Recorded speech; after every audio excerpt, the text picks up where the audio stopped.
మహబూబాద్ పట్టణంలో ఉన్న ఓ ఫంక్షన్ హాల్లో పెళ్ళో పేరంటమో ఏదన్నా దావతో అయితే అచ్చరాల 5,000 రూపాయల దండగేస్తారట.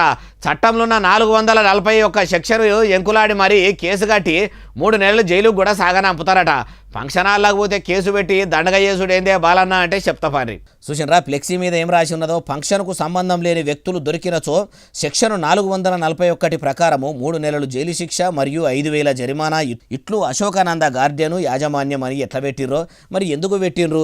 అయినా పిలువని పేరంటానికి ఎవరు పోతారు? పిలిచిన పెళ్లిళ్ళు పేరంటాలకు పోయేదందుకే కొందరికి తీర్పాటకం దొరుకుతలేదంటారా? ఇది బిజీగుండి చుట్టాలు పక్కాల పెళ్లిళ్లకు ఓనర్లకు వర్తించే ముచ్చట కాదు.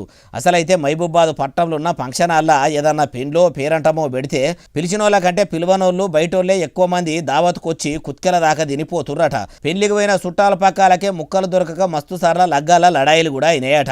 ఇట్లా ఫంక్షన్ హాల్ మాట్లాడి లగ్గాలు చేసుకున్నోళ్ళు మళ్ళా పెళ్లి పెట్టుకొని పేరంటం చేసుకున్నోళ్ళు కూడా అందరూ ఫంక్షన్ హాల్కు బయటోళ్ళు రాకుండా చూసుకోవాలని బోర్డులు ఏర్పాటు చేయించిర్రట. పిలువని పేరంటానికి పోనే పోబుద్ధి కాదు. ఒకవేళ ఎవరైనా బలిమీటికి బలిమి చేస్తే నేనున్నా కదా రాయే అని బలిమి చేసి తోలకపోయినా కూడా వాళ్ళ చుట్టాల నడమల గలవాలంటే ఏదో నామోసి లెక్క అనిపిస్తుంది. అసోంటిది ఎవరిదో తెలవనోళ్ళ దావత్కు పోయి పొక్కవాలుగా ఎట్లా తినాలనిపిస్తుంది? అంత కౌసు మీద కాయసు ఉంటే ఓ కిలో కూర ఇంటికి తీసుకుపోయి వండించుకొని ఇంటోళ్ళతోని కమ్మగా తినాలే కానీ అట్లా చేసుడేందో అంటూరు ఈ ముచ్చటిన్నోళ్ళు.